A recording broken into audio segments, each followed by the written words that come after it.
Welcome to another Senior Spotlight, Waynesburg University Class of 2026 Department of Communication. I'm Brett Gambita. Alongside me, a very good friend of mine, Benicio DeFalco.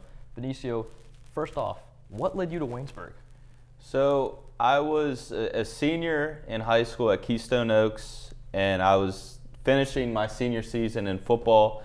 And senior night struck early. It was like week 3 in the season versus Steel Valley. And Lanny Fratteri actually was on the call for that game, working for the Trib Live. And I got an email after the game from the athletic director at KO letting me know that Lanny was there and that he saw that I was interested in sports broadcasting, because originally, senior day, they ask you where you want to go and what you want to do. So I said sports broadcasting major, Robert Morris. That wasn't locked in. I said I wanted to go to RMU. I only did one visit. I did 2 visits throughout the whole process. It was RMU and Waynesburg. I didn't like RMU that much, so then once Lanny Fratteri reached out, I knew it was pretty much a done deal. I came down here for a visit. My mom came in. We didn't sit through a class. I think we caught Lanny on like a Monday. I know he usually has classes Tuesday, Thursdays. And he gave us a tour of the university. I met some people, and it was, like I said, it was pretty much a done deal ever since the email was sent. But once we got here and I spoke to him and learned how serious he was and how committed he was to getting me here, it felt welcoming. And that was the main thing for me. It was almost going through the recruiting process for football, as that was something I was also going on at that time. Is when Lanny reached out, it was also I spoke to the coach, and they wanted to recruit me to get me to play here. Through some discussions with Lanny, I realized it would be better for my career to just focus on announcing, and that was the best decision of my life, I'd honestly say, was coming here and also quitting football. I miss football a lot in a lot of aspects, but at the end of the day, this is what I want to do, and football is not forever. You mentioned Lanny Fratteri. It sounds like he's been pretty involved from the start. Would you say he's the most impactful person during your time here, and name some other ones as well? I'd say just about everyone that's involved in the department, especially Lanny Fratteri. He's been everything from getting me here to being a role model and someone that his lessons in the classroom you can apply to everyday life, and that's been something. Some other people, obviously my parents. Early on, I lost a lot of confidence.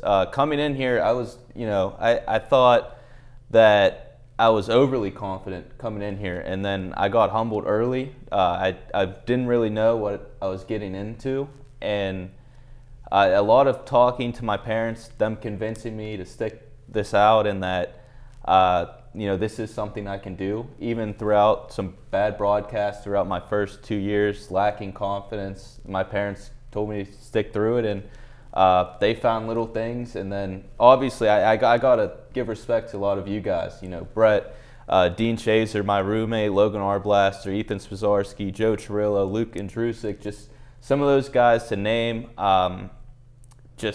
We built, honestly, a friendship, but not only that, I'd say a family to that point.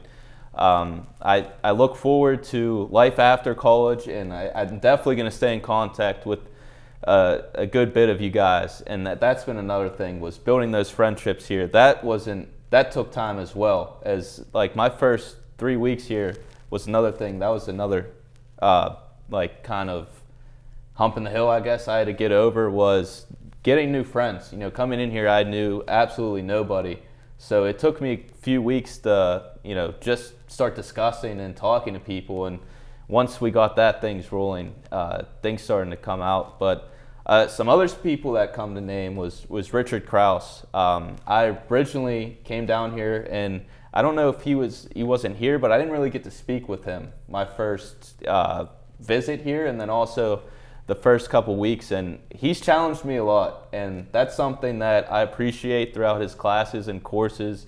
They're difficult, and they challenge you as a person, and that's the point he wants to get across. And you always hear coming in as a freshman, the Krause classes and everything that comes with that.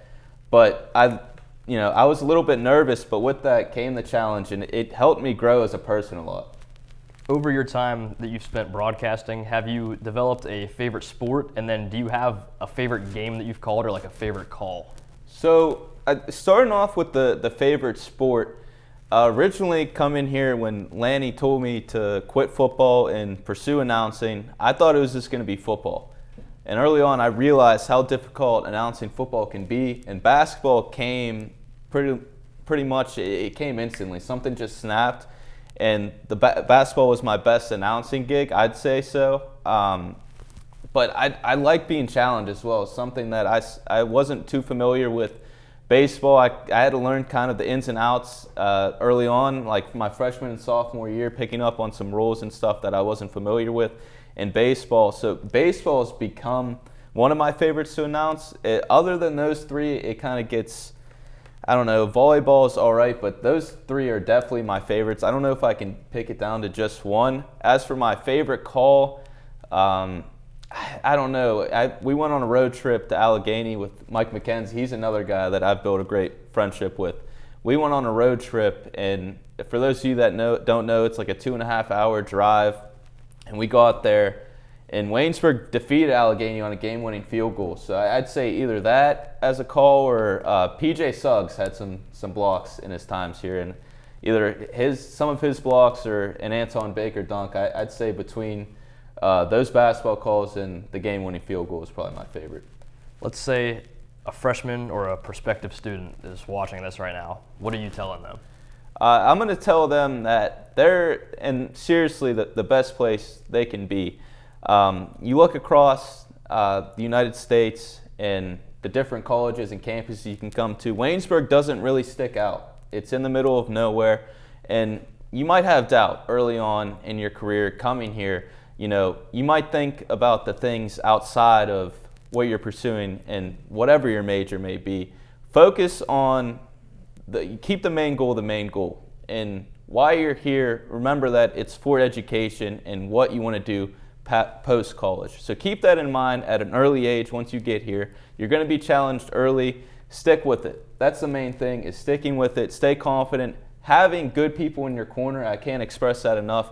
That's the best way to succeed. And I can't thank the people I've met here and the relationships I've built enough, because I think that's why I'm still where I'm at.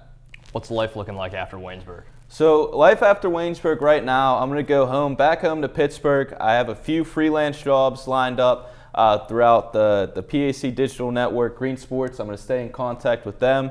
I'm picking up some announcing baseball throughout the, not summer for us, not summer for high school students. So I'm going to be doing some high school baseball over the summer for me, and then just applying different places, waiting to hear it from a couple of places, and then also some of these places, the opportunities aren't there right now. There's not a lot of jobs on the table or even being offered right now, so I'm waiting for some of those contracts to end with their current employers. So just playing the waiting game right now. I have a few things lined up. I'm not really too worried about it because I'll be back home, and I'll still, at the end of the day, I'll have something lined up that's still staying in the business. So even though I won't have a full-time job coming out, it will eventually come down the road, but I'll be still sticking in the business. Well, Benicio, we wish you the best of luck here in the future from everyone at WCTV, Woosen, etc. Thank you guys for tuning in to another Senior Spotlight. Stay tuned for more here on WCTV.